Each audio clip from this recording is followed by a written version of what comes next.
Hello everyone, welcome to my channel interdimensional spirituality. कैसे हो आप लोग? नमस्ते, मेरा नाम योगिनी है और मैं इंडिया से हूँ। I welcome you all in the love and light of divine. आज का मेरा टॉपिक है एक आकाशिक केस स्टडी।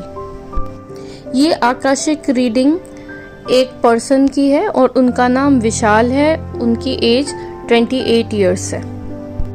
ऐसे तो विशाल एक हंसमुख और एक हैप्पी पर्सन है और उसकी लाइफ में सब सही चल रहा है। फाइनेंशियली वो सही है, करियर अच्छा चल रहा है, जॉब जैसी चाहिए थी वैसी चल रही है, लेकिन उनके रिलेशनशिप में प्रॉब्लम है।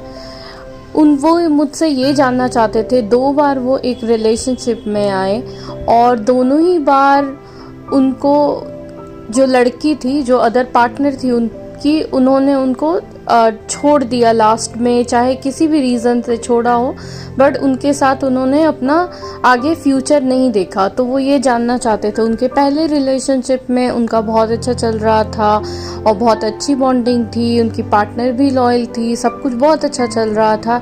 एंड सडनली ऐसा लगा जैसे कि सब कुछ बिखर सा गया हो। उनकी पार्टनर ने उनको छोड़ दिया, सडनली उनका बिहेवियर चेंज हो गया और बहुत अजीब तरह से उन्होंने बिहेव किया और उसके बाद इनसे रिश्ता अपना तोड़ दिया और उसके बाद वो किसी और के साथ मूव ऑन कर गई। तो विशाल को ये चीज़ बहुत बुरी लगी। विशाल को लगा कि ठीक है, ऐसा है, पहली बार है। उसके बाद वो सेकेंड टाइम एक रिलेशनशिप में गए। सेकेंड टाइम भी उनके साथ यही हुआ। पर्सन ने, वो लड़की आई, उससे बात किया, सब कुछ अच्छा चल रहा था और फिर से उस लड़की ने इनको छोड़ दिया और किसी और के साथ शादी कर ली। तो विशाल ये जानना चाहते थे कि आखिर 100% लॉयल होने के बाद, सब कुछ अच्छा होने के बाद, और ऐसा नहीं था कि सामने वाली जो पर्सन थी, जो लड़कियां थी, वो इस तरह से टाइम पास कर रही थी, वो भी रिलेशनशिप में सीरियस थी, लेकिन लास्ट में आखिर उन्होंने विशाल को क्यों छोड़ दिया और क्यों वो किसी और के साथ मूव ऑन कर गई। तो ये जानना चाहते थे विशाल। जब मैंने विशाल की केस रीडिंग की, जब मैंने उनकी आकाशिक रीडिंग की, तो मुझे ये पता चला कि वो स्टार सीड है। स्टार सीड के ऊपर मैं एक अलग से वीडियो बनाऊंगी। वो एक स्टार सीड है और जो उनका जो पहला रिलेशनशिप था जिस लड़की के साथ, उनका बहुत थोड़ा लंबे टाइम चला था और अच्छा चला था और काफ़ी एक केयर गिवर थी वो लड़की और काफ़ी इनकी बॉन्डिंग बहुत स्ट्रॉन्ग थी। तो मैंने ये देखा कि विशाल अपने एक बर्थ में जापान में रहने वाली एक लड़की थी। उनकी एज उस समय 22 इयर्स थी और उनकी माँ थी।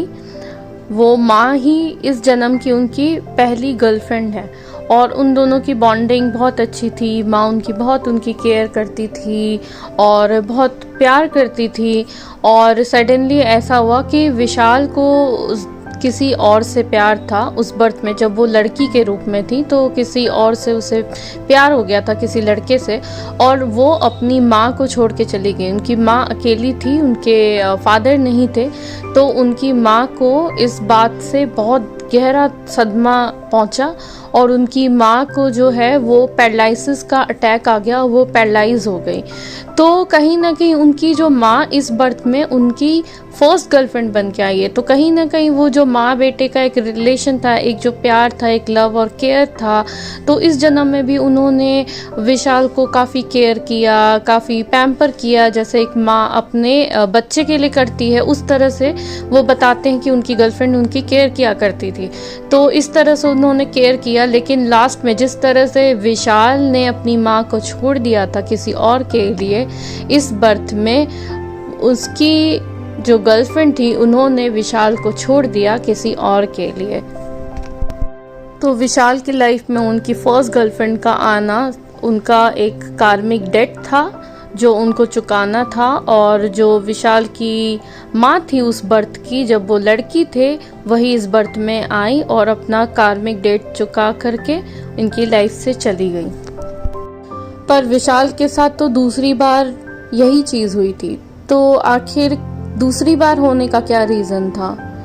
तो दूसरी बार स्ट्रेंजली विशाल 14th सेंचुरी में 1428 ईयर में एक गरीब ब्राह्मण थे।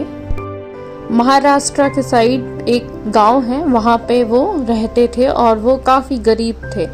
तो वहाँ पे एक डांसर थी, नाचने वाली।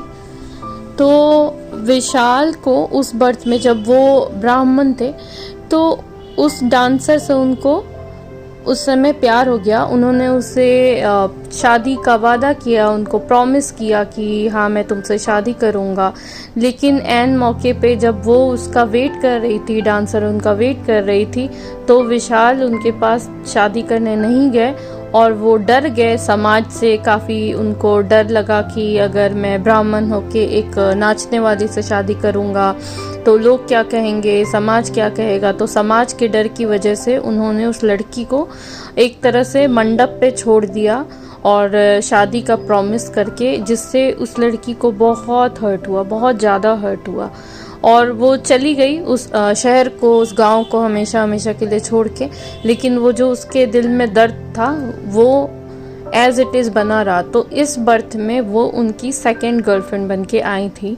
और जिस तरह से विशाल ने फर्स्ट बर्थ में इसके पहले वाले बर्थ में उनको छोड़ा था समाज के डर से कि लोग क्या कहेंगे, कि ये क्या कहेंगे, इसी तरह उनकी गर्लफ्रेंड ने इस जन्म में उनको छोड़ दिया ये बोल के कि लोग क्या कहेंगे अगर मैंने तुमसे शादी की, या फिर समाज क्या कहेगा, हम अलग अलग कास्ट के हैं, हम अलग अलग बिरादरी के हैं। ये रीज़न दे करके उन्होंने उसको छोड़ दिया और विशाल का दिल उन्होंने तोड़ दिया। तो सैडली ये भी एक उनका कार्मिक डेट ही था जो उनको चुकाना था। और ये चीज़ें इसलिए भी हुई ताकि विशाल को ये चीज़ सिखा सके कि अगर आपने किसी को प्रॉमिस किया है, वादा किया है, किसी का साथ देने की बारी आती है, तो आपको वहाँ से बिल्कुल भी पीछे नहीं हटना है और आपको 100% अपना, अगर आपने प्रॉमिस किया है तो वो आपको निभाना है। तो फ्रेंड्स, अगर हम कभी किसी से प्रॉमिस करते हैं इस बर्थ में, तो भी हमको उस प्रॉमिस को निभाना ही पड़ता है, अदरवाइज वो एक हमारा कार्मिक डेट बन जाता है और हमें नहीं पता कि सामने वाली सोल हमसे फिर नेक्स्ट बर्थ में कैसे मिलेगी, क्या मिलेगी। क्योंकि हम जब नेक्स्ट बर्थ अपना लेते हैं, रीइंकार्नेट करते हैं, तो हम सब कुछ भूल जाते हैं, हम अपना पिछला सब भूल जाते हैं। फिर हमारे साथ जो चीज़ें होती हैं हमें लगता है मैंने तो किसी का बुरा नहीं किया, मेरे साथ ये क्यों हो रहा है, पर कहीं ना कहीं हमने कुछ तो किया होता है, वही हमें वापस मिलता है।